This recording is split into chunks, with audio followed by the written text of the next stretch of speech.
3 taon akong nagsilbing mabuting manugang, matiyaga, tapat, walang reklamo. Hindi ko inakala na sa mismong araw ng ika-70 na kaarawan ng aking biyenan, isang maruming pakana ang naghihintay sa akin. Inihanda nila ang isang banig na may bulaklak sa gitna ng restaurant. Pinilit akong lumuhod at mag-alay ng tsaa bilang kaparusahan at lihim na ninakaw ang impormasyon ng aking credit card para papayuin ako ng daan-daang libong piso. Hawak ko ang malambot na tela ng pampalit habang maingat kong pinupunasan ang salamin ng gintong kaldero na may inukit na disenyo. Ang magandang titik ay kumikislap sa ilalim ng ilaw ng sala. Ito ang regalo na pinagtipid-tipid ko ng kalahating taon, nagpigil sa pagkain, sa damit para sa pagdiriwang ng ika-70 na kaarawan ng aking biyenan. Mula nang magtayo ako ng sariling pamilya sa pamamagitan ng kasal, lagi akong naniniwala na kung mabubuhay ka ng tapat at buong pusong maglilingkod, kahit ang bato ay maaaring matunaw sa paglipas ng panahon. Umaasa akong ang regalo na ito ay magpapasaya sa kanya, magpapawi ng mga hindi nakikitang pader at ng mga malupit na paghatol na ibinubuhos niya sa akin sa loob ng 3 taon. Ang asawa ko ay si Rodel, isang mapayapang lalaki, ngunit labis na mahina sa harap ng kanyang pamilya. Lahat ng desisyon sa bahay, malaki man o maliit, ay sinusunod ni Rodel ayon sa kagustuhan ng kanyang ina at ng kanyang kapatid na babae na si Daisy. Kahit na may sariling pamilya na si Daisy, madalas pa rin siyang bumabalik sa bahay ng kanyang mga magulang at nakikialam sa aming mga buhay. Maraming beses, ang mga hapunan ng pamilya ay nagiging pagkakataon para siyasatin ako kung paano ako lumakad, magbihis at gumastos. Pinili kong manahimik. Naisip ko na ang pagiging matiisin bilang manugang ay angkop para mapanatiling maayos ang tahanan. Ang matatanda ay may sariling mga prinsipyo. Bilang anak at manugang, ang pagpapakumbaba at paggalang ang nagdadala ng kapayapaan sa sambahayan. Ngayong hapon, may banayad na hangin mula sa bintana ng aming kondominium sa Mandaluyong. Nagbibihis na sana ako ng aking terno na kulay ube para sa pagtawid sa restaurant sa Malate kung saan nagreserba ang aking biyenan ng 30 mesa para sa pagdiriwang. Inimbitahan niya ang buong kamag-anak mula sa lalawigan. Sabi niya, ito ay isang malaking okasyon, kailangang maringal para hindi mapahiya sa harap ng lahat. Nang matapos na akong magbihis, biglang tumunog ang aking telepono. Nakita ko ang pangalan, Nanay. Ngumiti ako at mabilis na sinagot ang tawag. Tiyak na nagtatanong lang siya kung paano ako dapat kumilos ngayong gabi. Ana, sabi ng aking ina, ang boses niya ay mababa at walang karaniwang saya. Ano na ang ginagawa mo? Nandoon ka na ba sa restaurant? Hindi pa po, Nanay. Masayang sagot ko. Nagbibihis pa lang ako. Nakalinis na ang regalo. Naghihintay na lang ng sasakyan. Kumain na po ba kayo ni Tatay? Tahimik sa kabilang dulo. Narinig ko ang malalim niyang buntong hininga. Ana, pakinggan mo ako ng mabuti, sabi niya ng malinaw. Bawat salita ay tiyak. Hubarin mo na ang damit mo ngayon din. Huwag kang magdala ng kahit anong regalo sa restaurant na iyon. Manatili ka sa bahay. Natigilan ako. Ang aking ina, isang retired ang guro, palaging mahinahon, maingat sa kaugalian, ay laging nagsasabi sa akin na igalang ang mga nakatatanda, ituring ang mga biyenan ko na parang sariling magulang, huwag susuway sa matatanda. Bakit ngayon biglang pinipigilan niya akong pumunta sa handaan? Nanay, anong nangyari? May hindi maganda sa lalawigan. Si Tatay, maayos ba? Maayos kami ng tatay mo. Mabilis na sagot niya, may bahid ng puot. Ikaw na ang malapit ng gawing palabas. Nang umuwi ako kanina mula sa palengke, nakatagpo ako ni Aling Bebang, dating kapitbahay ng pamilya ng biyenan mo. Nagkukuwento siya ng malakas sa gitna ng palengke, naririnig ng lahat, nanginig ang aking likod. Ang kutob ko ay may masamang paparating. Alam mo bang nagtayo sila ng bitag para sa iyo ngayong gabi? Mahigpit kong hawak ang telepono, huminga ng malalim. Ikinuwento ng aking ina ang bawat detalye. Sa likod ng maringal na handaang ito ay isang perpektong plano disenyo ng kapatid na babae ni Rodel na si Daisy at buong-buong sinang-ayunan ng aking biyenan. Sinabi raw ni Daisy sa mga kamag-anak na kumain lang silang lahat ng busog ngayong gabi, may palabas daw na masasaksihan sa huli. naghanda raw sila ng banig na may bulaklak sa gitna ng entablado ng restaurant. Pagdating ng lahat kamag-anak, kababaryo, bisita tatawagin ka raw nila, pailuluhudin ka sa banig na iyon, 2 kamay na hawak ang batya ng tsaa, aalugin sa iyong biyenan, bilang kaparusahan dahil sa 3 taon, hindi ka pa raw nakakabigay ng lalaking anak. Huminto ang aking ina, sandali bago nagpatuloy. Hindi lang iyon, ipinakalat na rin nila sa mga kamag-anak na ikaw, bilang isang mapagmahal na manugang, ay naghanda ng 50,000 pisong regalo sa pera para sa iyong biyenan. Lumabas ang luha sa aking mga mata, nang walang abiso. 50,000 piso. Lumuhod at mag-alay ng tsaa. Anong panahon na ba ngayon? Paano nila magagamit ang ganitong kaisipang piyudal para tapak-tapakan ang dangal ng isang tao? Ang pagkaantala ng aming pagkakaroon ng anak ay hindi lamang kasalanan ko. Nagpatingin na kami sa doktor at nalaman na si Rodel ang may problema, mahinang sperm count, kailangan ng paggamot. Dahil mahal ko siya at ayaw kong mapahiya, inako ko ang lahat ng sisi. Tinanggap ko ang lahat ng panlalait ng biyenan ko ng tahimik para maprotektahan ang pagpapahalaga ni Rodel sa kanyang sarili bilang lalaki. At ngayon, ginamit nila ang aking sakripisyo at kabutihan para lapastanganin ako sa harap ng lahat. Ang 50,000 piso saan ko kukuhanin? Ang aking sweldo bilang empleyado ay halos sapat lang para sa gastusin sa lungsod at kailangan ko pang regular na magpadala ng pera sa biyenan ko ayon sa utos ni Rodel. Ang pera para sa gintong kaldero na ito ay kumakatawan sa lahat ng aking ipon mula sa mga trabahong ginagawa ko sa gabi sa loob ng 6 na buwan. Sinadya nilang ipakalat ito sa mga kamag-anak para kung hindi ako makahanap ng pera, ako ang magiging maramot at walang utang na loob. At kung pipiliting humiram para maibigay, sila ang tatanggap ng malaking halaga. 1 bato, 2 ibon. Talagang malupit at malalim ang pag-iisip nila. Narinig ko ang boses ng aking ina na puno ng kirot. Anak, pinalaki ka namin ng marangal. Inisda ka namin sa pamilya ni Rodel para magkaroon ka ng maaasahang buhay. Tinuruan kita na magtiis para sa kapayapaan ng tahanan, hindi para ilabas ka sa gitna ng maraming tao at tapak-tapakan ang iyong dignidad. Kung luluhod ka sa banig na iyon, saan kami magtatago ng iyong tatay? Tumaas ang luha sa aking pisngi. Hindi ito luha ng kahinaan. Ito ay puno ng galit na naramdaman ko sa loob ng 3 taon. 3 taon ng kabataan ko. 3 taon ng paglilingkod sa pamilyang iyon. Nang buong puso inuring ko sila na parang sarili kong dugo.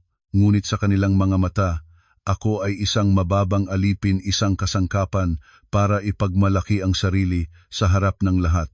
Pinunasan ko ang aking luha, huminga ng malalim, isang bagong lakas ang sumibol sa aking dibdib. Nanay, huwag kayong mag-alala, sagot ko sa matatag na boses. Hindi ako tanga para payagan silang gamitin ako bilang tanda ng kanilang kapangyarihan. Salamat nanay, magpahinga na, kayo alam ko na ang gagawin ko.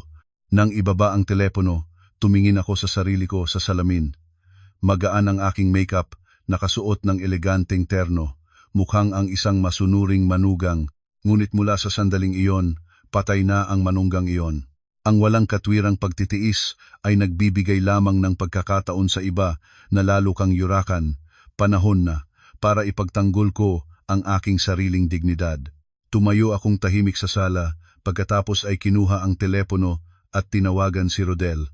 Nais kong malaman kung alam ng taong nakasama ko sa 3 taon kung ano ang maruming plano. Kung hindi niya alam, maaari ko siyang patawarin at ipaliwanag. Ngunit kung siya ay kaugnay sa pakana, wala nang dahilan para panatilihin ang kasal na ito. Matapos ang mahabang pagtunog, sumagot si Rodel sa kabilang dulo. Maririnig ang ingay ng mga kutsara at tinidor, tugtog at masayang kwentuhan ng mga kamag-anak. Alo? Handa ka na ba? Sumakay ka na agad papunta sa restaurant. Nandito na ang lahat mula sa lalawigan. Bilisan mo. Baka malagpasan pa ang magandang oras. Dahan-dahan akong nagsalita, pinananatiling kalmado ang aking boses. Nandoon ka na ba? May gustong itanong sa iyo.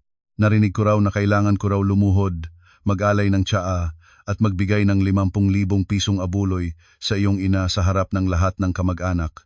Totoo ba iyon? Bigla itong tumahimik sa kabilang dulo. Narinig ko pa rin ang tugtog, ngunit hindi sumagot si Rodel agad. Ang ilang segundo na katahimikan ay malinaw na sagot na. Ganap na lumamig ang aking puso. Pagkatapos ng ilang sandali, nagsalita si Rodel ng pababa ang boses, para bang natatakot na marinig ng iba. Sino ang nagkukuwento sa iyo ng ganyan? Pero gusto lang ni nanay na may magandang seremonya para sa mga kamag-anak. Ang paghahandog ng tsaa ugali iyon noong araw, isang maliit na bagay lang, masaya ang lahat. At yung pera, nabanggit na iyon ni nanay sa mga tito at tita. Mag-ipon ka na lang, huwag isiping malaki. Kung kulang, humiram tayo sa mga kaibigan mo. Para sa karangalan ng pamilya natin ito, Ana. Sige na, abala ako, pumunta ka na. Bago pa man ako makasagot, ibinaba na niya ang tawag. Tumingin ako sa naitim na screen ng telepono. Nakakatawa. Ang isang asawang lagi ang karangalan ng pamilya sa bibig, ngunit handang hayaan ang kanyang asawa na mapahiya sa harap ng lahat. Para sa kanya, normal lang na lumuhod ako. Normal lang na pasanin ang utang, na hindi ko naman utang, kapalit ng ngiti ng kanyang ina. Ang kahinaan ni Rodel ang nagpapalakas sa kayabangan ng kanyang pamilya. Lumapit ako sa mesa, kinuha ang regalo, nang walang pag-aalangan, inalis ko ang magandang balot at inilagay muli ang kaldero sa kahon. Dinala ko ito sa kwarto, binuksan ang pinakamababang drawer ng aparador, inilagay doon at iklinig ang susi. Ang tunog ng kandado ay parabang nagtatak ng katapusan ng lahat ng aking pagtitiis. Hinubad ko ang aking terno at nagbihis ng maong at simpleng puting t-shirt. Tinali ang buhok, tinanggal ang mabigat na makeup, nilagyan ng magaan na lip balm, isinilent ko ang telepono at inilagay sa bag. Ang eksena ng pagpapaluhod sa banig. Kung gusto nilang maglaro ng ganoon, isuot ang paboritong sneakers. Bukas ang pinto, lumabas na ako. Maganda ang pakiramdam ng hangin ng gabing iyon sa labas ng aming kondominium sa Mandaluyong. Matagal na akong hindi nakaramdam ng ganitong kalayaan, naglalakad ng walang pasanin tuwing Sabado ng gabi. Sa loob ng 3 taon, tuwing katapusan ng linggo, ay nagluluto at naglilingkod ako sa mga handaan ng pamilyang iyon. Pumasok ako sa isang tahimik na kalsye at hinanap ang paboritong coffee shop ko, isang maliit na lugar sa ilalim ng lumang puno. Makulay ang gamit, kahoy at uway ang mga upuan, madilaw at mainit ang ilaw. Mula sa lumang speaker, maririnig ang musika ni Freddie Aguilar, tahimik at mapayapa. Pumili ako ng sulok malapit sa bintana kung saan maaari kong makita ang lumot na bakuran na gorder ng mainit na salabat. Nang idulot ang mainit na salabat, uminom ako ng kaunti, naramdaman ko ang init na pumunta sa aking lalamunan. Pansamantalang lumipas ang lahat ng pag-aalala. Sinabi ko sa sarili, tama ang desisyon ko ngayon. Kahit anong bagyo pa ang darating bukas, ngayong gabi, nabubuhay ako para sa sarili ko. Oy, Ana, ikaw ba iyon? Bakit nandito ka nang mag-isa sa ganitong oras? Nagulat ako at tumingin pataas. Si Kuya Lando, isang kaibigan mula sa kolehiyo, at matalik ding kaibigan ni Rodel, inhinyero siya, matapat at direkta. Sa mga pagtitipon ng mga kaibigan, si Kuya Lando ang madalas na nagpapayo kay Rodel na alagaan ang kanyang asawa. Alam niya ang mahirap kong kalagayan bilang manugang, ngunit lagi siyang nagpapanatili ng tamang distansya, kailanman ay nagbibigay lang ng payo. Kuya Lando, coincidence naman. Umupo kayo. Humingi ng black coffee si Kuya Lando at tumingin sa akin ng may pagtatanong, hindi ba ngayon ang malaking handaan ng nanay ni Rodel? Kagabi pa nga tinatawagan ako ni Rodel para imbitahan ako, pero abalang-abala ako sa trabaho kaya hindi ako pumunta. Bakit nandito ka at hindi sa restaurant? Tumingin ako sa tapat na mga mata ni Kuya Lando at naramdaman na hindi na kailangang magtago. Wala namang away, Kuya.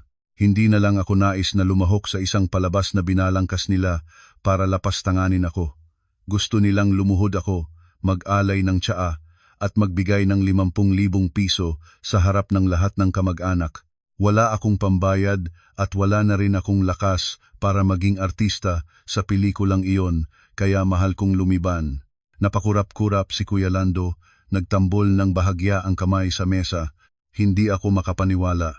Maliwanag na ang panahon ngayon, pero may ganoong ugali pa rin pala. At si Rodel, anong klaseng asawa siya? Pinahintulutan niya ang kanyang ina at kapatid na magbuli sa iyo ng ganyan. Alam mo na ang ugali ni Rodel, kuya. Para sa kanya, ang paggalang sa magulang ang pinakamataas. Ang salita ng ina niya ay banal. Ang salita ng kapatid ay batas. Kung sumasagot ako, nagiging walang utang na loob ako. Ngayon, alam niya ang plano, ngunit pinapayuhan pa rin akong sumunod para sa karangalan ng pamilya. Buntong hininga ni Kuya Lando. Ininom ang kaunting kape at ibinaba ang boses. Tama ang desisyon mong hindi pumunta. Totoo, habang mas nagtitiis ka sa mga taong walang konsyensya, lalo silang nagiging matapang. Ang kwento mo ay nagpapaliwanag sa nakita ko, sandali lang ang nakakaraan. Umangat ako ng bahagya. Ano ang nakita mo, kuya? Nagkwento si Kuya Lando. Dumaan daw siya sa may restaurant Maynila, sa Malate, naroon ang handaan. Balak niyang pumasok para bati ang nanay ni Rodel, ngunit nakita niya ang isang kakaibang tanawin. Hindi sila nakalagay sa loob, Ana. Nakatayo silang tatlo, ang nanay ni Rodel, si Daisy, at si Rodel mismo sa labas ng restaurant, sa trottoir, sa harap ng hagdan. Si nanay ni Rodel, nakabihis ng mamahaling barot saya, mukha siyang galit at pagod, may hawak na abaniko, pumapawi-pawi. Si Daisy naman ay paulit-ulit na tinitingnan ang relo, nagsasalita ng malakas. At sa tuwing may kamag-anak na bumaba ng sasakyan, tatakbo si Daisy para salubungin at magkakaingay agad. Narinig ni Kuya Lando ang sinasabi ni Daisy. Tignan ninyo, nagpahanda kami ng maaga, pinagkasunduan na ang lahat. Ngayon, hindi pa rin dumadating si Ana. Hindi sumasagot ng telepono.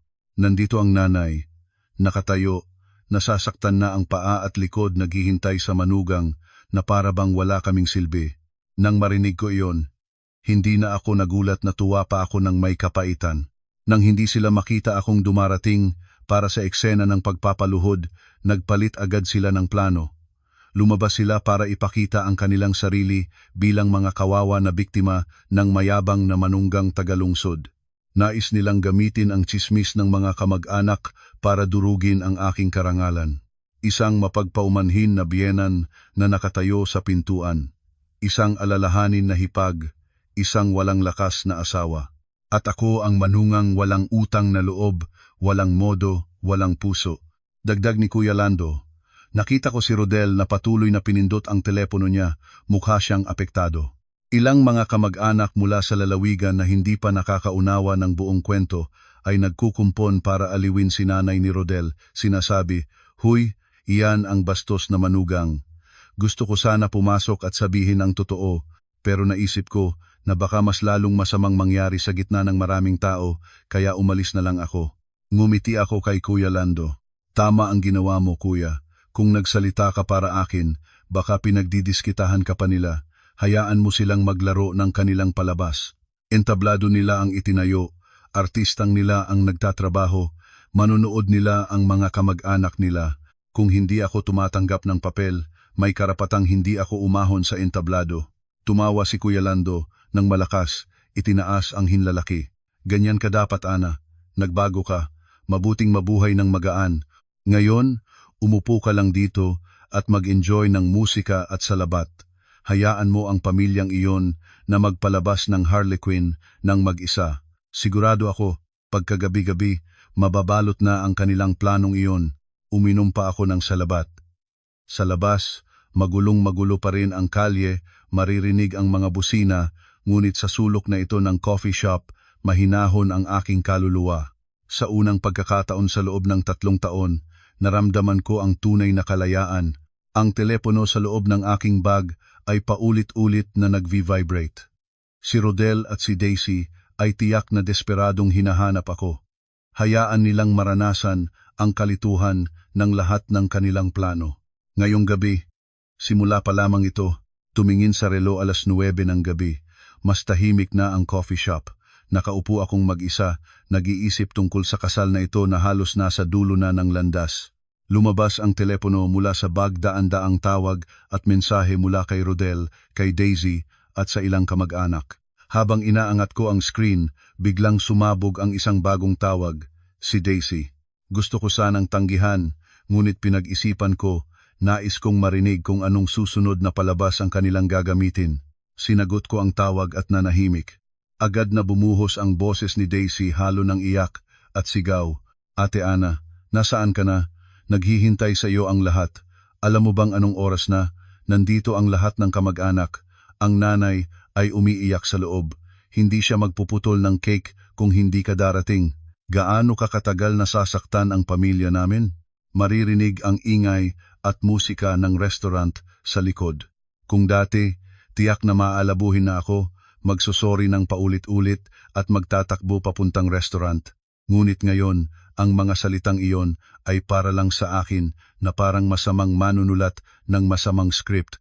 Huminga ako ng malalim. Daisy, sabi ko ng malamig at malinaw, tigilan na ang pag-arte. Ano ang iyak mo? Hindi ba kayo ni nanay ang naglatag ng banig at naghihintay na lumuhod ako para mag-alay ng tsaa bilang parusa dahil hindi pa ako nagbibigay ng lalaking anak? Ikaw pa ang nagpakalat na may 2 piso akong regalo para ilagay ako sa posisyon na kahiya-hiya kung hindi ko maibigay. Biglang tumahimik sa kabilang dulo, ilang segundo. Malinaw na hindi inaasahan ni Daisy na alam ko ang lahat ng plano. Ngunit dahil sa likas na kabasingan ni Daisy, mabilis siyang bumalik sa mapanuring tono. Sino ang nagkukuwento sa iyo ng ganyang kalokohan? Gusto lang ni nanay ng maayos na seremonya. Bilang manugang, ang paghahandog ng tsaa wala kang mawawala doon. Huwag kang maghanap ng dahilan para tumakbo. Sabihin ko sa iyo, kung hindi ka darating ngayon, huwag kang magtampo kung maging malamig ang pamilya namin. Natawa ako ng may kapaitan. Malamig ang pamilya ninyo? Ituring ba ninyo akong tao para pag-usapan ang salitang iyon? Pakinggan mo ako, Daisy. Ang maruming script na iyon, ikaw at si nanay ang mag-arte ng mag-isa. Ngayon, tapos na ako sa pag-arte. Maligayang gabi sa inyong huwad na karangyaan. Binaba ko ang tawag at sinalihan ng Do Not Disturb. Inilapag ang telepono. Naramdaman ko na parang nabunot ang isang mabigat na bato mula sa aking dibdib na 3 taon na naroroon. Ngunit habang naglalakad ako papalabas ng coffee shop, isang katanungan ang lumabas sa isipan ko. Bakit desperado si Daisy na dumating ako para lang sa paggupit ng cake? Ang kawalan ko ay makapapahiya sa kanila, ngunit hindi sa sira ng buong handaan. Maliban kung ang aking presensya ay konektado sa isang bagay na mas mahalaga. Pera. 30 mesa sa Restaurant Maynila sa Malate, hindi iyon mura. Alam ko na bawat mesa ay nagkakahalaga ng humigit kumulang 5,000 piso, hindi kasama ang inumin, dekorasyon ng entablado at iba pang extras. Ang kabuuan ay madaling lampas sa 200,000 piso. Noong una, sinabi ng aking biyenan na siya ang magbabayad, meron daw siyang ipon sa bangko. Si Rodel naman ay sumunod na sinabi sa akin na hindi na kailangang mag-alala. Ngunit sa kalikasan ng aking biyenan, matipid, marunong kumita ng pera, ngunit mahirap gumastos para sa iba, paano niya kaya pinapalabas ang malaking halagang ito. At si Daisy, lagi siyang nagmamagaling, ngunit kahit isang kusing ay hindi niya inaalay para sa bahay ng kanyang mga magulang. Kaya sino ang magbabayad ng bill ngayong gabi? Isang maliwanag na ilaw ang sumipot sa isipan ko. Mabilis kong binuksan ang telepono at hinanap ang numero ng Restaurant Maynila. Mapalad, nasa contact list ko pa rin ito na gamit ng aming opisina para sa isang dinner meeting. 3 tunog. Pagkatapos ay sumagot ang tinig ng manager. Restaurant Maynila, good evening. Ako po si Manager Ricky. Inayos ko ang boses ko at sinikap na maging kalmado at profesional. Magandang gabi, Manager Ricky. Ako po si Ana, asawa ni Rodel. Mayroon kaming handaan ngayong gabi sa inyong restaurant, 30 mesa. Nais ko lang po makakuha ng kaunting impormasyon tungkol sa pagbabayad ng handaang ito. Nang marinig niya ang pangalan ng may handaan, mabilis na naging masaya ang boses niya. Ah, oo. Magandang gabi, Ma'am Ana. Maayos ang lahat? Okay ang handaan. Tungkol sa bayad wala kayong aalalahanin. Kahapon, dumaan si Sir Rodel para konfirmahin ang menu at naiwan niya ang impormasyon ng credit card ninyo para sa deposito. Sinabi niya na okay lang mag-order ang nanay niya at si Daisy ng kahit ano. Pagkatapos ng handaan, swipe na lang po kami ng card ninyo para sa buong bill. Lumipas ang isang malamig na alon sa aking katawan. Lihim niyang ginamit ang aking credit card. Pinayagan niyang bayaran ko ang isang handaan na hindi ko man lang nalalaman. Ang credit card na iyon binigyan ako nito ng bangko. Isang buwan na ang nakakaraan.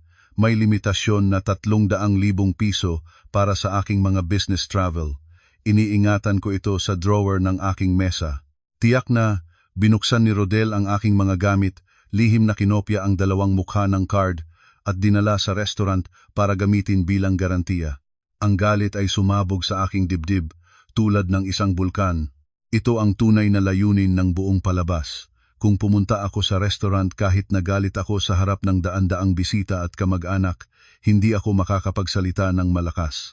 Sa huli, mapipilitan akong pirmahin ang resibo para mapanatili ang huling bahagi ng aking dignidad. Pinlano nila akong masukli sa lahat ng dako. Napakatuso, Manager Ricky. Sabi ko, ang boses ko ay naging matalim at may autoridad. Pakinggan ninyo ako ng mabuti. Ang credit card na ibinigay ni Rodel, ginawa niya iyon nang walang aking pahintulot. Ako ang lehitimong may-ari ng card. Hindi ko kailanman binigyan ng kapangyarihan si Rodel o sinuman, kahit ang asawa ko, na gamitin ang card na iyon para sa handaang ito. Kaya ngayon, hinihingi ko sa Restaurant Maynila na huwag ituloy ang kahit anong transaksyon gamit ang impormasyon ng aking card. Napatigil si Manager Ricky, naramdaman ko ang pagkagulat niya. Ma'am, si Sir Rodel ay asawa ninyo at pumirma na siya sa kasunduan namin. Malaki ang gastusin ng handaan. Kung hindi kayo magbabayad, kanino kami hihingi? Hindi ako nagpapahirap sa inyo, sagot ko. Sumusunod lang ako sa batas. Ang credit card ay nasa pangalan ko. Para swipe ang card, kailangan ng aking personal na presensya at sariwang lagdako sa resibo. Kung ang restaurant ay mag-charge ng transaksyon base sa kopya ng card na lihim na kinuha, nang wala ang aking pahintulot, ire-report ko ito sa NBI at kakasuhan ko ang Restaurant Maynila ng iligal na pagkuha ng pera. Alam ninyo ang seryosidad ng transaksyon na walang pahintulot ng may-ari ng card. Ang bill ngayong gabi, sino ang nag-order, sila ang may responsibilidad. Wala akong parte sa handaang ito mula simula hanggang katapusan. Goodbye, Manager Ricky. Ibinaba ko ang tawag. Mabilis ang tibok ng aking puso. Isang bahagi ay nagagalit sa kataksilan ni Rodel. Ang isa pang bahagi ay nag-alab ng masayang tagumpay sa pagtigil ng kanilang plano. Mahahalagang bagay. Hindi na ako makakabalik sa aming kondominium sa Mandaluyong ngayong gabi. Kung bumalik ako, tiyak na maagang hahati o bukas ay darating ang pamilyang iyon para pilitin akong bayaran. Kailangan ko ng ligtas na lugar. Isang lugar kung saan may pagmamahal at proteksyon. Huminto ang isang taxi. Sumakay ako. Manong, sa kondo sa Quezon City po, please bilisan. Mayroon akong mahalaga. Nagpa-text ako kay nanay. Nanay, buksan ninyo ang pinto. Papunta na ako. Naayos ko na ang lahat. Nang dumating ang taxi sa harap ng kondominium sa Quezon City kung saan nakatira ang aking mga magulang, 11:11 na ng gabi, tahimik na ang paligid, kakaunting tao pa lang ang naglalakad. Nagbayad ako. Humakbang palabas. Napakaaliwalas ng damdamin ng pagbabalik sa tirahan ng aking mga magulang sa lugar na may pagmamahal at proteksyon. Ngunit ang kapayapaang iyon ay biglang napunit nang humakbang ako sa loob ng lobby. Sa sofa ng waiting area, may isang lalaking palakad-lakad ng walang tigil, buhok na dati ay maayos, ngayon ay gulong-gulo, kurbata nakadislocate, si Rodel. Pagkita niya sa akin, agad siyang lumapit. Mga mata niya ay namumula, mukha ay puno ng galit at pagkalito. Nasaan ka na? Alam mo bang nakakulong ang buong pamilya namin sa restaurant? Umuwi na ang lahat ng kamag-anak, hinihintay kaming magbayad ng 210,000 piso. Sinabi ni Manager Ricky na tinawagan mo sila at pinagbawalang swipe ng card. Anong ginagawa mo? Tumayo akong tuwid sa harap ng lalaking dati kong tinawag na asawa. Wala nang natitirang bahid ng pagmamahal. Tumingin ako sa kanyang mga mata at ngumiti ng may halong paghamak. Ako ang nagtapon ng pamilya mo sa hukay. O kayo mismo ang humukay ng inyong lubak. Rodel, 30 taon kang nabuhay, hindi mo pa rin alam ang kahihiyan? Lihim mong binuksan ang aking drawer, ninakaw ang impormasyon ng aking credit card para bayaran ang gala at karangyaan ng iyong pamilya. Sumabay ka sa plano ng iyong ina at kapatid para ipaluhod ako at pigain ng 50,000 piso. Anong klaseng lalaki ka ba? Ang mga salitang iyon ay para bang mga sampal sa mukha ni Rodel. Nawala ang kanyang galit, nangangatog ang kanyang tingin. Ana, hindi ako nagnakaw. Mag-asawa tayo, ang pera mo ay pera rin namin. Nag-isip lang akong gamitin ang card para sa nanay, babayaran ko buwan depues mula sa suweldo ko. Ang suweldo mo ay 15,000 bawat buwan, sagot ko. Nauubos iyon sa inuming at regalo mo kay Daisy. Saan ka kukunin ng 210,000 para bayaran ang utang? Tumigil ka na sa pag-arte. Sinubukan ni Rodel na hawakan ang aking bisig, ngunit nag-urong ako. Sa sandaling iyon, isang malakas na boses ang sumabog sa lobby. Anong gagawin mo sa kanya? Lumingon kaming dalawa. Ang aking ina ay lumabas mula sa elevator, nakasuot ng damit pantulog, nakasuot ng magaang na jacket, ang mukha ay nagningas ng galit. Likod niya, ang aking ama hawak ang tungkod na ginagamit niya sa morning walk. Ang aking ina ay nagmadali at tumayo sa harap ko, tulad ng isang kalasag. Itinuro niya ang daliri kay Rodel. Sapat na ang ginawa nila sa kabila para sa anak ko. Ngayon, naglakas pa kayong magpunta rito para magpakita ng kabastusan. Pinalaki ko ang anak ko nang marangal ipinangasawa ko sa inyo para maging asawa niya, hindi para maging punching bag ng pamilya ninyo. Hindi siya ATM ng karangyaan ng inyong pamilya. Namutla si Rodel, ibinaba agad ang kamay. Pa, hindi ko sinasaktan si Ana. Kailangan lang na pumunta siya sa restaurant para bayaran ang... Bayaran? Nagdagdag ang aking ama ng mabigat, tinampad ang tungkod sa marmol na sahig. Ikaw ang umalis na. Huwag pang mapagod ang dalawang matatandang ito. Ayusin mo ang sarili mong problema tulad ng isang tunay na lalaki. Sa harap ng determinasyon ng aking mga magulang, ganap na natalo si Rodel. Umatras siya ng ilang hakbang, tumingin sa akin ng isang huling beses na puno ng pagkabigo at puot, pagkatapos ay lumabas na siya, naglaho sa kadiliman ng gabi. Tumayo akong nakalikod sa aking ina, at ang mga luha na natagal nang nakapigil ay nagsimulang bumagsak mainit at mapagpalaya. Hindi ito luha ng kalungkutan para sa isang kasal na nasira.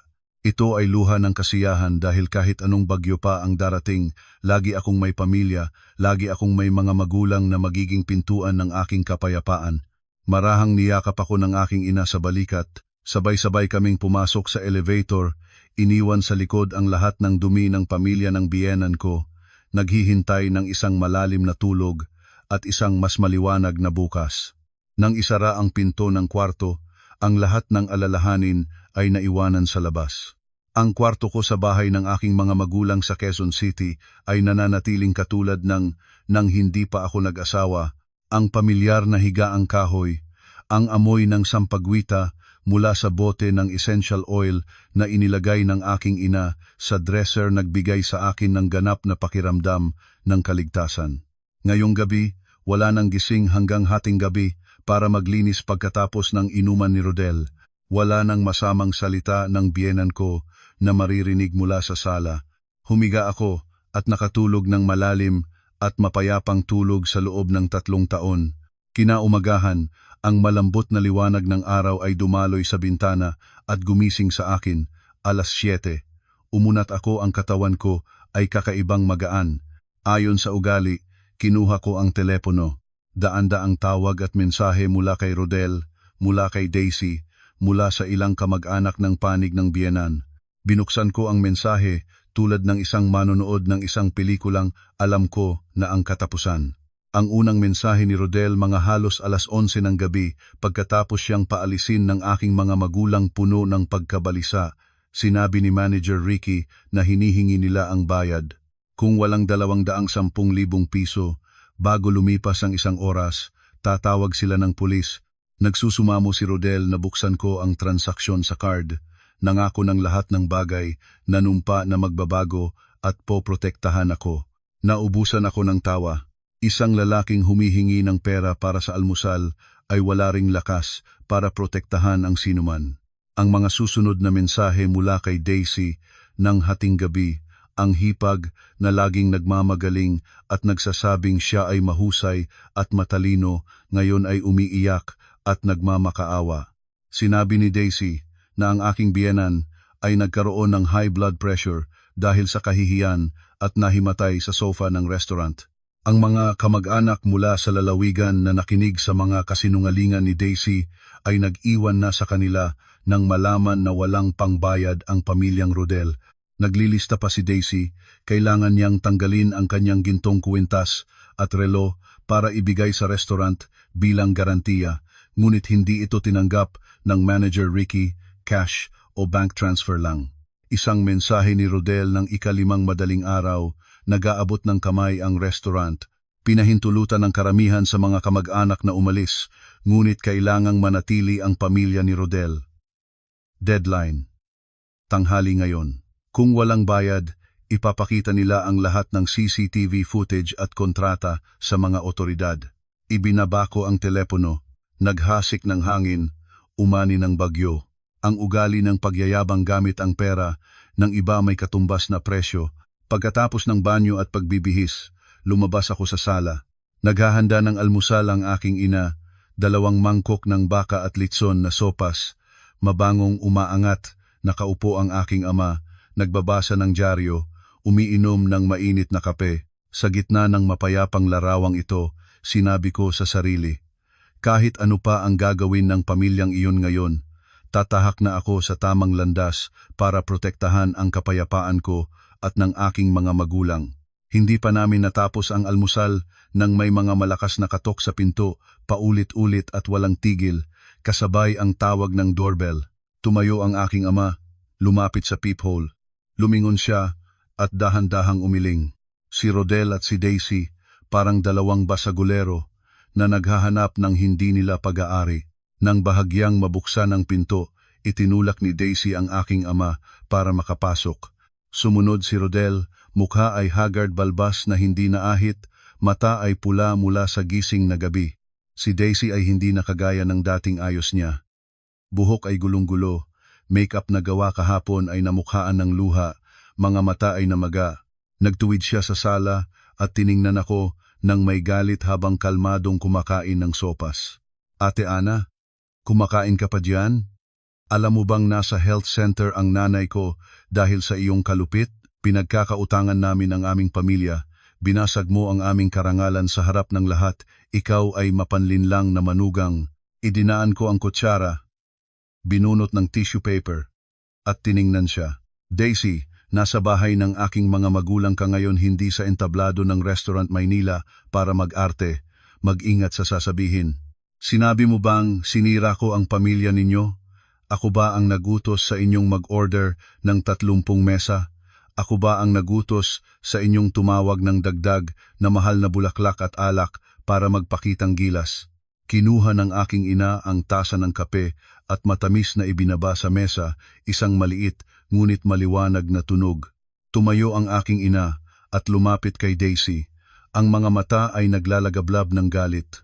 Daisy, isara ang walang pitong bibig mo. Hindi ko tinuruan ang anak ko na maging makina ng pera para gamitin ng pamilya ninyo. Ang pagkaantala ng kanilang pagkakaroon ng anak dahil sa mahinang sperm count ni Rodel na alam mo, tinago ng anak ko ang katotohanan iyon para iprotektahan ang asawa niya, tinanggap ang lahat ng sisi at ginawa ninyo iyon na dahilan para yurakan siya.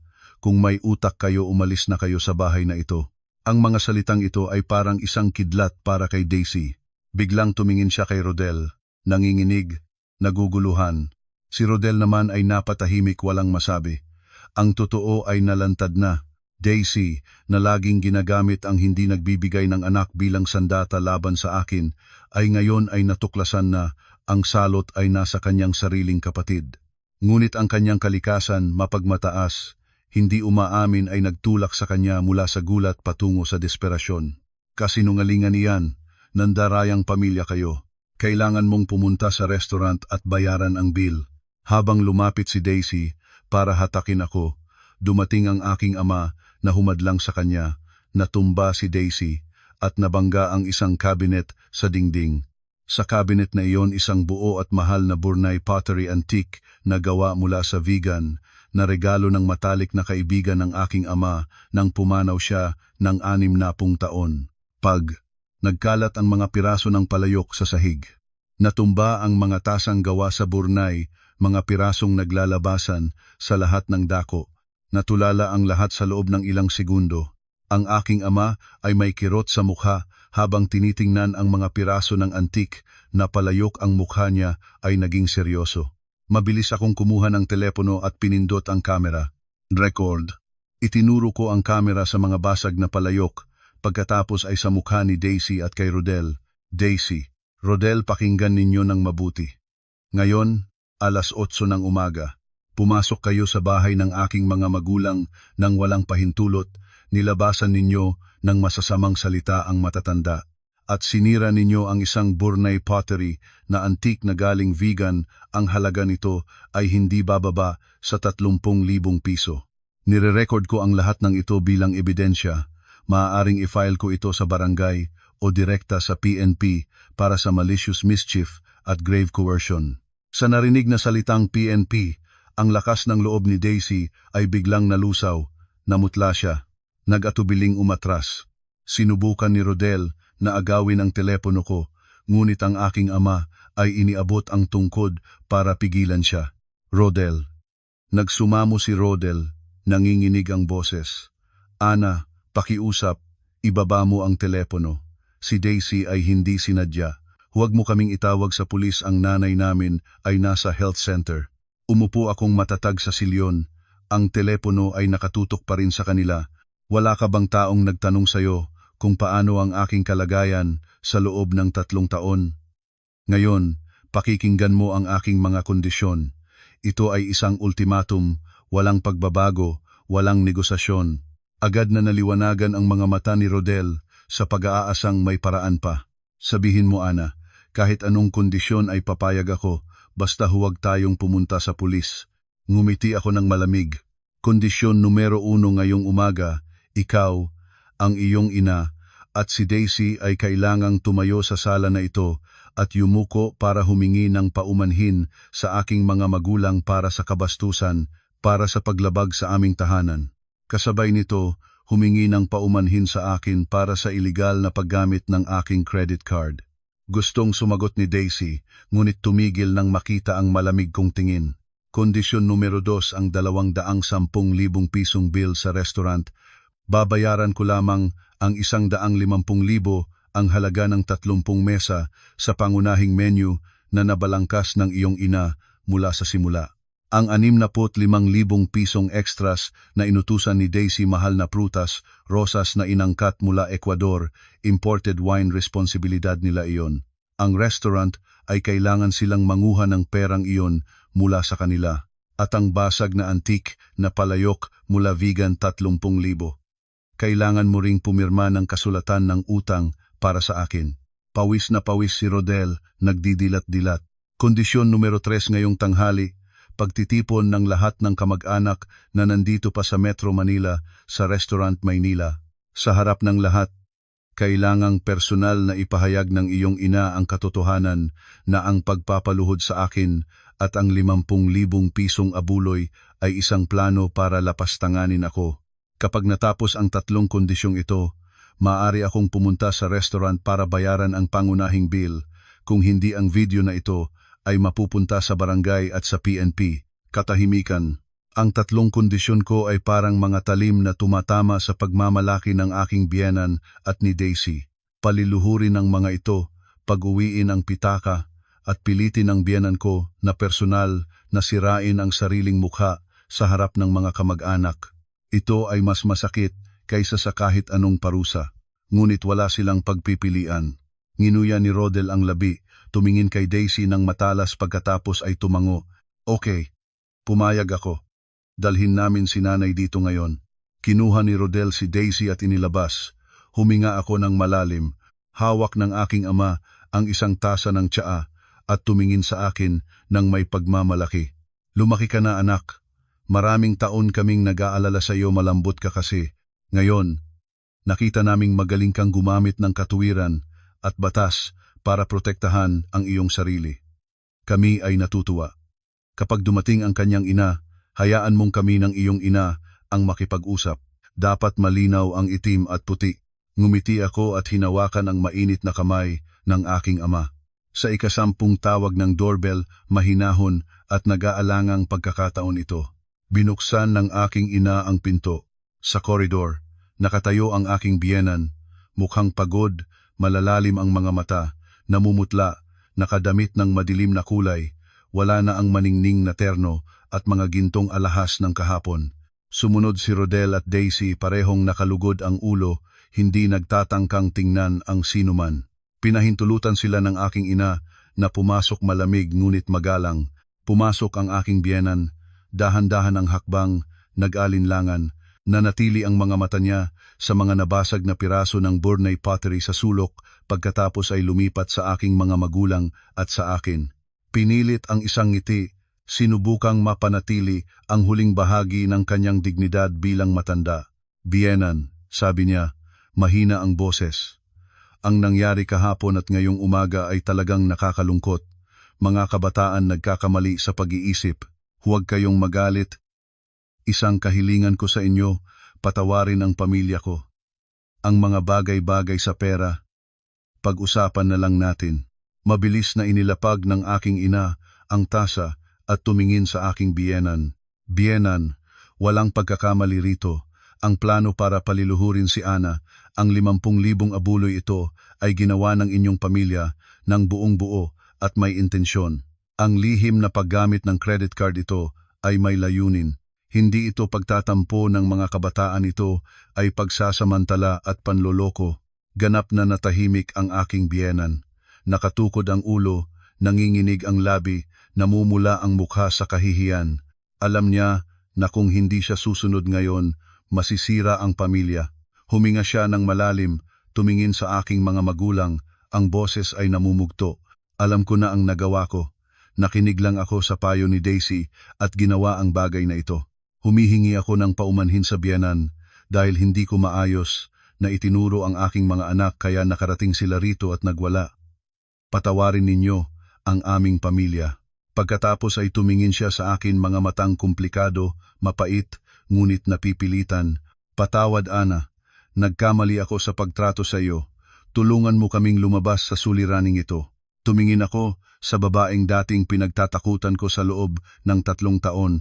Sa puso ko walang masayang pakiramdam ng paghihiganti. Mayroon lang isang kalungkutan para sa isang pamilya na nadurog sa sariling kayabangan. Tumayo ako, tinawid ang mga kamay. Tinanggap ko ang inyong paghingi ng tawad at ng aking mga magulang. Tungkol sa bayad, tutuparin ko ang aking salita. Ngunit huwag ninyong kalimutan ang kondisyon numero 3. 2:00 ng hapon, nandoon ako sa Restaurant Maynila. Ihanda ninyo ang lahat, kailangan ninyong sabihin ang katotohanan sa harap ng mga kamag-anak. Pagkatapos lang noon, swipe ko ang card. Nanginig ang katawan ng aking biyenan. Alam niya na ang pinakamahirap na pagsubok ay naghihintay pa, ngunit wala nang pagpipilian. Tumayo siya, kasama si Rodel at Daisy at lumabas ng pinto, dala ang kahihiyang hindi na maaalis. 1:45 ng hapon. Huminto ang taxi sa harap ng Restaurant Maynila sa Malate. Malakas ang araw ng hapon. Huminga ako ng malalim, inaayos ang kwintas ko, kinuha ang bag at bumaba. Naisumama ng aking mga magulang para protektahan ako, ngunit tinanggihan ko, ang labang ito ay para sa akin. Kailangan ko itong tapusin, nang mag-isa ang lahat ng kasamaan na natiis ko sa 3 taon, kailangan kong sarili itong wakasan. Nang pumasok sa restaurant, isang malamig na hangin mula sa aircon ang pumapaligid sa akin, kabaliktaran ng init sa labas. Ang loob ng lobby ay parang isang kampo. Halos 20 kamag-anak mula sa lalawigan ang nakaupo sa mga sofa o nakahiga sa sahig. Lahat ay pagod at galit matapos ang isang gabing gisingin ng walang dahilan. Sa pinakasulok, ang aking biyenan ay nakahiga sa isang mahabang sofa, kamay sa noo, nakasarang mata. Si Daisy ay nakaupo sa tabi. Ang lahat ng dating kaayusan niya ay wala na, kumakaway ng abaniko para sa kanyang ina. Si Rodel ay nakatayo sa may reception, nagpapaikot-ikot tulad ng isang taong nagagalit sa sarili. Pagkita ni Rodel sa akin, agad siyang lumapit, mata ay nagliliwanag. "Ana, nandito ka na. Salamat naman. Nag-aalala na ako baka magbago ng isip. Pumunta ka na sa manager, hinihingi na nila ang bayad, baka talagang tumawag sila ng pulis." Malamig na inalis ang aking braso mula sa kanyang kamay. Ang aking pagdating ay agad na napansin ng lahat ng kamag-anak. Ang Lolo Ernesto, ang pinakamatandang lalaki sa angkan, may autoridad sa lahat ng pamilya, ay nagpumilit tumayo, sumuporta ng kanyang tungkod. Ang mukhang kulubot niya ay puno ng pagod at galit. "Ana," sabi niya ng seryoso, "ikaw ay manugang ng pamilyang ito. Kahit magkamali ang iyong biyenan, hindi mo dapat pabayaan ang buong angkan dito sa ganitong sitwasyon. Mula kahapon, ilang matatanda ang nasa mataas na presyon, walang gamot, walang maayos na pagtulog. Hindi mo ba alam?" Tumayo akong tuwid, hinarap ang paningin ni Lolo Ernesto nang may galang ngunit walang pagkakilig. "Lolo Ernesto, po, at sa lahat ng tito at tita, labis akong nagpapaumanhin dahil napahalo kayo sa sitwasyong ito. Ngunit sana maintindihan ninyo, hindi ko alam na gagamitin ng aking asawa ang aking pangalan para sa handaang ito. Hindi ko alam na lihim niyang kinopya ang impormasyon ng aking credit card para gamiting garantiya. Ang pagbabara ko sa transaksyon ay para protektahan ang aking sariling pera mula sa iligal na paggamit. Ang naglagay sa inyo sa sitwasyong ito ay hindi ako, kundi ang mga taong nagpapanggap na mahal ninyo." Natigilan si Lolo Ernesto. Ang mga kamag-anak ay tumigil sa pag-uusap. Malinaw na itinatago ng aking biyenan at ni Daisy ang katotohanan ito. Sinabi lang nila sa lahat na maramot na manugang ang tumakas na may pera. Lumabas si Manager Ricky mula sa opisina. Nang makita ako, huminahon siya. "Ma'am Ana, salamat sa pagdating. Nakakaapekto na sa aming negosyo ang matagal na pagkagambala. Ang kabuang gastusin ngayong gabi kasama ang ilang sira sa aming kagamitan dahil sa kaguluhan ay 215,000 piso. Pwede na po ba nating tapusin?" Tinanggap ko ang detalyadong bill, dahan-dahang binasa ang bawat linya. Ang aking biyenan ay namuling umupo, mata ay nakadikit sa papel, sa aking mga kamay, puno ng pag-asa at pag-aalala. Si Daisy ay tumayo, ang mga kamay niya ay magkasamang nakapulupot, nangangatog. Si Rodel ay paulit-ulit na lumulunok ng laway. Kinuha ko ang pula at kinalkalang ballpen, binuksan ang takip, at nagsimula ng isang napakahalagang eksena sa harap ng lahat. "Daisy," sabi ko ng malinaw, sapat na lakas para marinig ng lahat sa lobby, "halika rito at ipaliwanag sa akin at sa lahat ang mga item na ito." Itinuro ko ang nakabalangkas na mga item sa bill. 30 gift baskets na puno ng mga piling prutas, kabilang ang imported cherries at shine muscat grapes. Bawat basket ay 2,000 piso kabuuan, 60,000. 10 malalaking flower arrangements mula sa reception hanggang sa bawat mesa, lahat ay Ecuadorian roses at hydrangea, 5,000 piso. At 50 bote ng imported red wine, 1,000 bawat isa kabuuan, 50,000. Ang lahat ng ito ay kulang-kulang 65,000 piso. Sino ang nag-order ng mga ito? Napatigil si Lolo Ernesto, ang mga mata niya ay bilog sa pagkagulat. Ang ibang mga kamag-anak ay natulala. Sa kanila, sa lalawigan, ang 65,000 piso ay katumbas ng 1 taon ng pagod na pagtatrabaho sa bukid. Dahan-dahang lumabas ang mga mata nila at tiningnan si Daisy. Natameme si Daisy. Sinubukan niyang maging kalmado, ngunit ang boses niya ay walang dating sigla. "Gusto ko lang na maging elegante ang selebrasyon ng nanay ko. Nais kong ipakita sa mga kamag-anak na marangal tayo. Bilang manugang, nararapat kang makiisa. Ang pera ng iba, putol ko. ay hindi dapat gamitin para bilhin ang karangalan para sa iyong sarili. Tumingin ako kay Lolo Ernesto, pagkatapos ay kay Manager Ricky. Manager Ricky, baguhin po ang bill. Babayaran ko lamang ang 150,000 piso, ang halaga ng 30 mesa sa pangunahing menu. Ang 65,000 piso ng karagdagang gastusin na iniutos ni Daisy responsibilidad niya at ng kanyang ina. At si Rodel ay kailangan pang pumirma ng kasulatan ng utang para sa 30,000 pisong antique na Burney pottery na nasira nila sa aking bahay. Si Rodel ay nagmadaling lumapit, hinawakan ang aking kamay, mga luha ay tumatulo. Ana, pakiusap, wala kaming 65,000 ngayon. Saan kami kukuha? Bayaran mo na lang lahat ngayon, bukas ko ibabalik, manghihingi ako sa kaibigan. Mabilis kong inalis ang kamay ko sa kanya. Rodel, malinaw ang sinabi ko. Isang presyo, isang salita. Ang pamilya mo ay mag-order, sila ang magbabayad. Mayroon kayong mga alahas, mga gamit, sasakyan, ipagbenta o iangkla para bayaran ang utang. Napasubsob ang aking biyenan sa sofa, nagsimulang umiyak. Si Daisy ay namutla, hindi makapagsalita. Tinampal ng tungkod ni Lolo Ernesto ang sahig. Huwag mo na akong igalang ng mukha niyan. Sa buong buhay ng pamilya natin, simple tayo, kahirapan ay malinis, kahirapan ay marangal. Ngayon, pinagsamantala ninyo ang manugang ninyo at inilayo ang buong angkan dito. Ang pagkakautang na labis na iyon, ikaw ang magbabayad mula sa sarili mong bulsa, wala sa atin ang tutugon dito.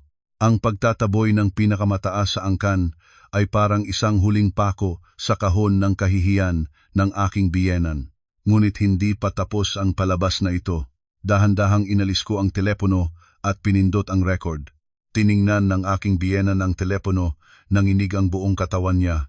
Biyenan, sabi ko ng malamig at malinaw, naalala ninyo ang kondisyon numero 3? Kung nais ninyo, akong swipe ng 150,000 para makalaya kayo sa pagkakasuhan ng restaurant ngayon, sa harap ni Lolo Ernesto at ng lahat ng kamag-anak, kailangan ninyong sabihin ang katotohanan.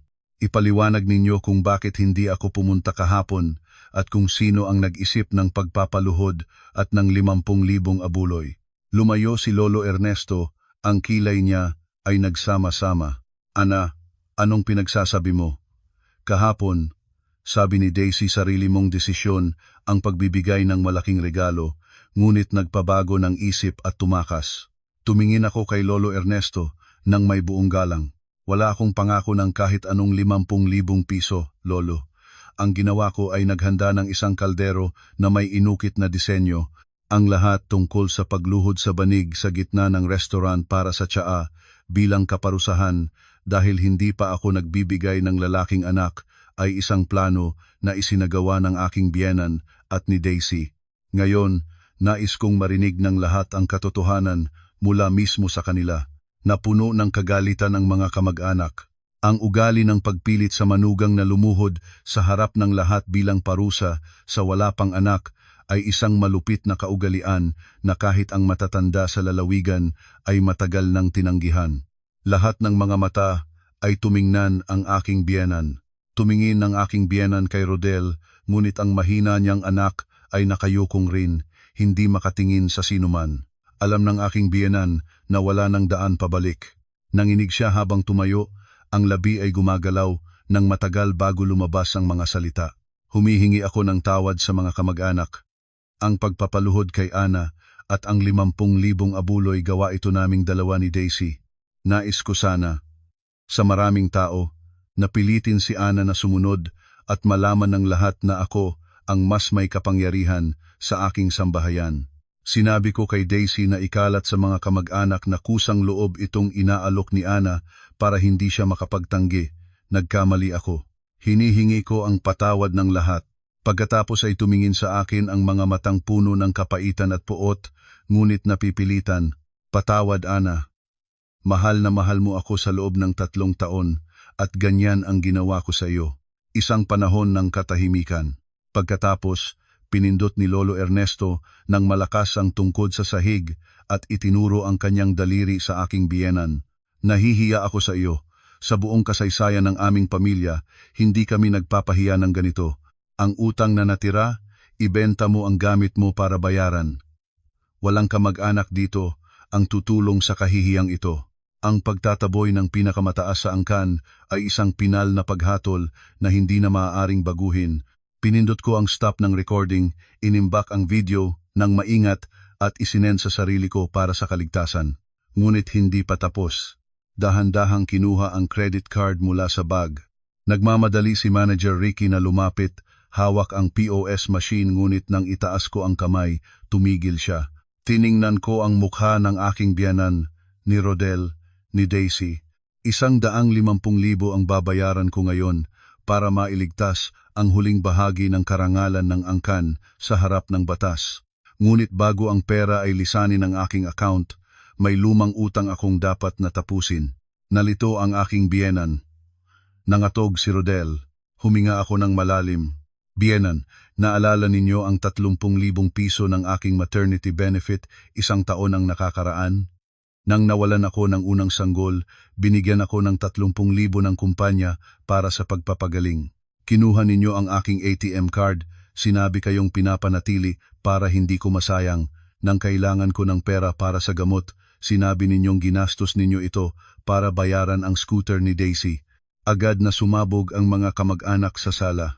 Ang pagnanakaw ng maternity benefit ng isang ina na nawalan ng sanggol ito ay isang bagay na hindi maaaring tanggapin ng sinuman. Patuloy ako.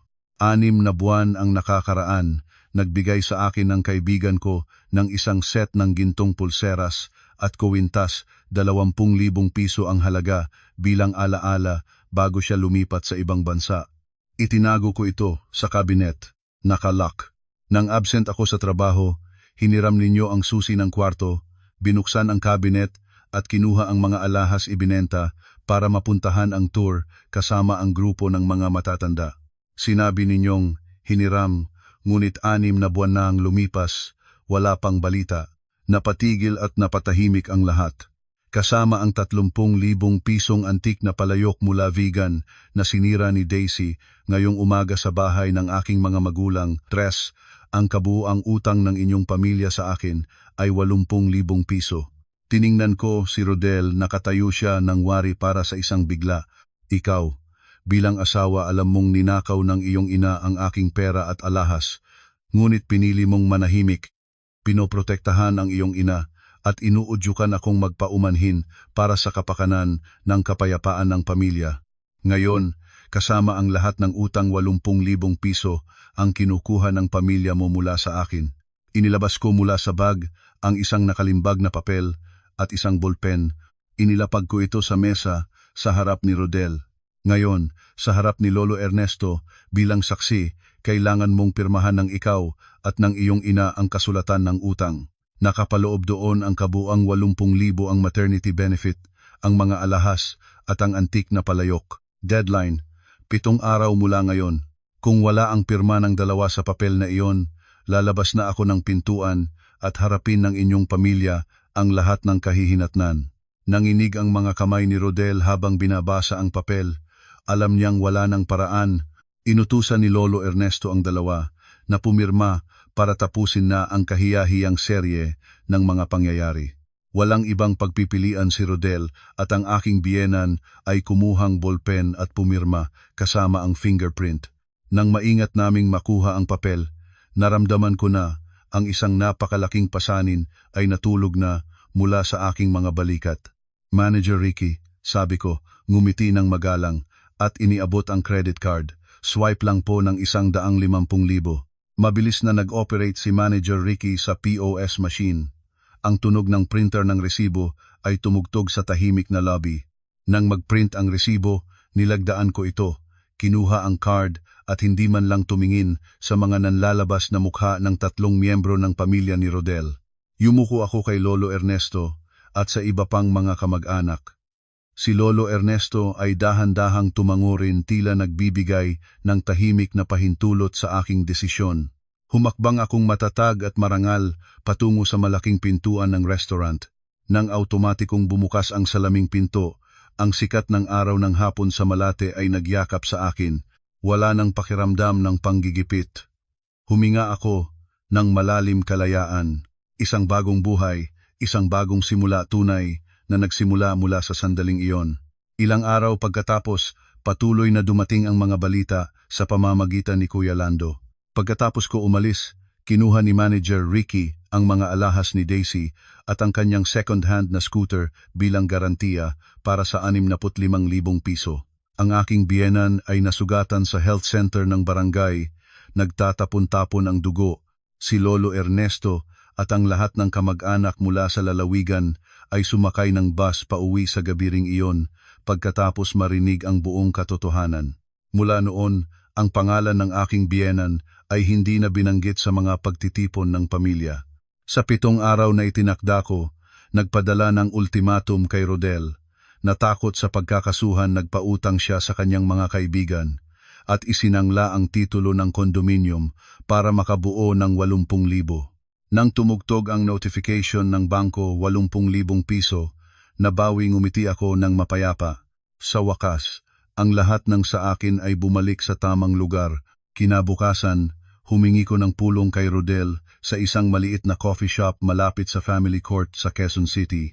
Inilapag ko sa mesa ang divorce papers na nilagdaan ko na. Si Rodel ay payat na, hindi maahit. Ang mga mata ay puno ng huling sandaling pagsisisi. Sinubukan niyang manghikayat mga pangako ng pagbabago, mga salitang paulit-ulit at walang silbi na. Para sa akin, ganap na lumamig ang puso. Ang kahinaan ng isang lalaki ay hindi kailanman maaaring maging matibay na sandigan ng isang babae. Pirmahan mo na, sabi ko ng mahinahon. Huwag nating sayangin ang isa't isa. Ang aming paghihiwalay ay magpapalaya rin sa iyong pamilya mula sa isang manugang na lagi nilang tiniting ng tinik sa kanilang mata. Ang kondominium ari-arian ng ating mag-asawa, ibinibigay ko sa iyo para alagaan ang iyong ina. Ituring ito na huling kilos ng mabuting loob ko para sa iyo. Ngunit ang utang mula sa iyong hiniram na pondo, responsibilidad mo iyon. Nanginig si Rodel habang kinukuha ang ballpen at pumirma. Kinuha ko ang papel, lumabas sa coffee shop at iniwan sa likod ang isang nakaraan na puno ng luha at kahihiyan. 6 na buwan pagkatapos, lumipat ako sa bagong trabaho, mas mataas ang sweldo, mas magandang kinabukasan. Ginamit ko ang aking ipon at ang nabawi na pondo para magbukas ng isang maliit na tindahan ng bulaklak, tindahan ng kapayapaan sa ibaba ng lobby ng kondominium ng aking mga magulang sa Quezon City. Bawat umaga, nagigising akong maaga, maingat na pinag-usapan ng mga bulaklak, kinakausap ang aking mga magulang at tinatamasa ang mapagmahal na mga pagkain sa pamilya. Ang mga bagyo ng lumang kasal ay nagbigay daan na sa mga ngiti at liwanag. Sa maraming pagsubok na dinanas ko, natuklasan ko ang isang simpleng ngunit walang katumbas na katotohanan. Ang babae ay hindi ipinanganak para magtiis at tumanggap ng paglapastangan mula sa iba, kundi ipinanganak para igalang, mahalin at mamuhay nang nakatuwid ang ulo ng may buong karangalan. Ang aking buhay mula ngayon ay nasa aking mga kamay na.